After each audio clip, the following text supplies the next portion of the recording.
200-400 के लगभग भीड़ में वो लोग हार्डली 500 से 700 जो लोग बच नहीं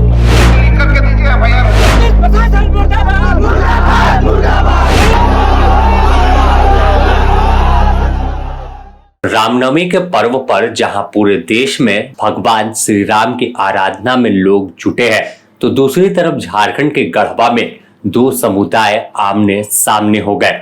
गनीमत रही कि पुलिस की सतर्कता से बड़ी घटना होते होते बच गई और टकराव जैसे हालात के बीच भी पुलिस प्रशासन ने दोनों समुदाय के लोगों को बैठाकर बात किया और मामले को शांत कराया।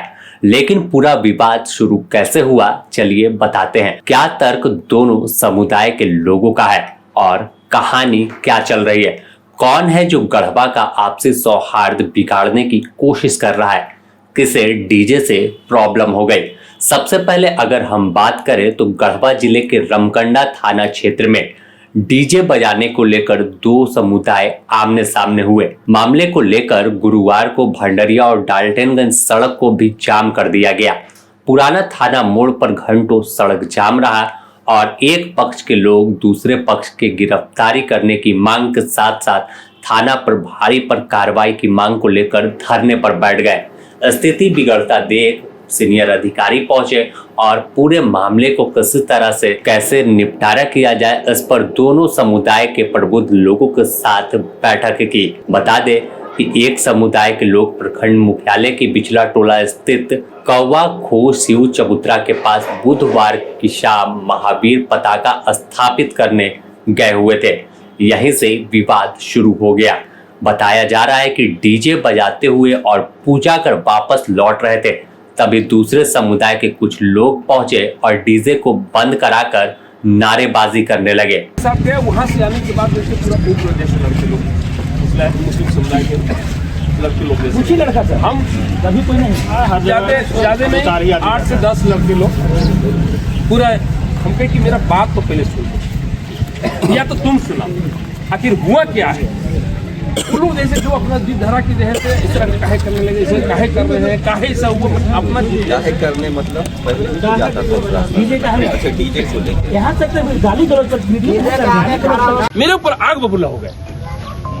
तब तक हम वहाँ से बैक हो गए। हम मेरा बात नहीं सुनेंगे, हम जैसे चले, हो सकता कोई दिवेश होगा मेरे साथ, हम वहाँ से वापस आ गए। हम कहे उधर भी वीडियो बनाओ ना, नारे तस्वीर लग रहा तो उधर भी बनाओ।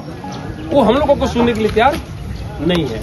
तो अगर हम लोग झगड़ा करने के ख्याल से जाते तो जैसे रमकंडा में 10,000 की जनसंख्या है, वो लोग हार्डली 500 से 700 तो लोग बच नहीं पाते। लेकिन मेरा ये कहना है कि हम आप अपना त्योहार मना रहे हैं, हमको झगड़ा नहीं करना है, इस ख्याल से हम लोग वहां से वापस। अब इस पूरे विवाद को लेकर जहां दूसरे पक्ष की ओर से भी बयान सामने आया, उनका मानना है कि डीजे पर विवादित गाना बज रहा था। अब तक ऐसी परंपरा नहीं थी, सब कोई आपसी भाईचारा से रहते थे। हुआ ये था सर कि लोग जुलूस इधर लेके कभी आता नहीं था। इन लोग का धर्म, इन लोग का मंदिर मतलब है आगे में, जो मूर्ति बोलते हैं पत्थर का, वो बना हुआ है। लेकिन हर साल वो लोग 2 से 4 आदमी आते थे। ऐसा ही प्रावधान थाना से भी मिला था और हर साल इसी तरह किया जाता था। 4 आदमी जाते थे, अपना क्रियाक्रम करते थे, जो पूजा पाठ था वो करते, वापस चले जाते।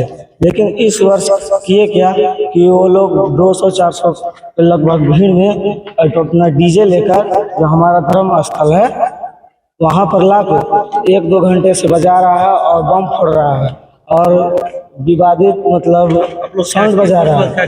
तो हम लोग बोले कि जब कभी यहाँ पे डीजे नहीं बजा है, बम नहीं फूटा है, तो आज मतलब क्यों कर रहे हैं ऐसा, क्या रीजन है? बस यही हम लोग पूछने गए थे। उसको विवाद बढ़ गया। इसी के बीच में उन लोग ये हाथापाई करने लगा कि तुम क्या कर लोगे कि हम बजाएंगे डीजे। मामला जब बड़ा हुआ सड़क तक इसकी आज पहुंची, लोग सड़क पर बैठकर प्रदर्शन करने लगे। तो साफ है कि जिस तरह से तमाम संगठन के लोग और बिचला टोला नवजीवन संघ रामनवमी कमेटी के अध्यक्ष श्रवण कमलापुरी भी सड़क पर आए, साफ तौर पर उनका मानना है कि इस तरह से किसी कीमत पर जो है त्योहार में खलल डालने वालों को बख्शा नहीं जाएगा। प्रशासन से मांग की है कि कार्रवाई की जाए। इधर पुलिस पदाधिकारी का मानना है कि लिखित आवेदन नहीं दिया गया तो कार्रवाई कैसे होगी। वहीं पूरे आंदोलन को लेकर आवेदन की मांग की है। बिना एफआईआर के हम किसी को गिरफ्तार नहीं करेंगे। आप लिख करके दीजिए, हम गिरफ्तार करेंगे।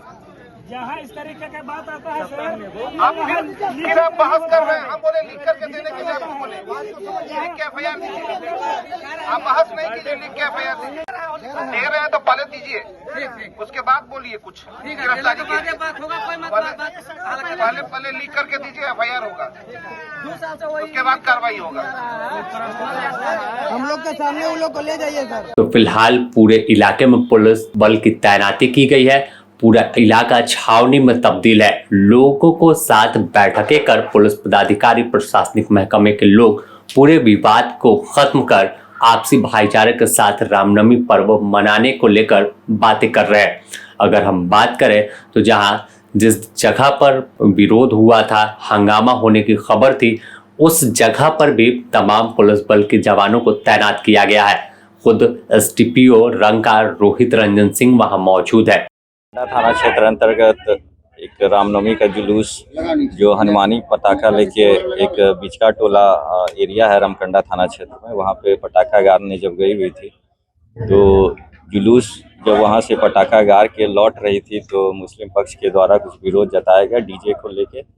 तो इसी दौरान दोनों पक्ष में तू-तू मैं थोड़ी सी झड़प हुई और उसके बाद मामला को रामकंडा थाना के द्वारा शांत करवाया गया। और आज सुबह सुबह हिंदू पक्ष के लोग विरोध जताने के लिए रामकंडा चौक पे धरना पे बैठे हैं और उनका मांग है इस पे त्वरित कार्रवाई की जाए। तो हम लोग इस संदर्भ में आवेदन की मांग किए हैं, उस पर एफआईआर रजिस्टर करके उस पर विधि सम्मत कार्रवाई करेंगे। तो सवाल यही आखिरी में उठता है कि आखिर कैसे गढ़वा को दहलाने की साजिश और कैसे गढ़वा के आपसी सौहार्द को बिगाड़ने की कोशिश की जा रही है।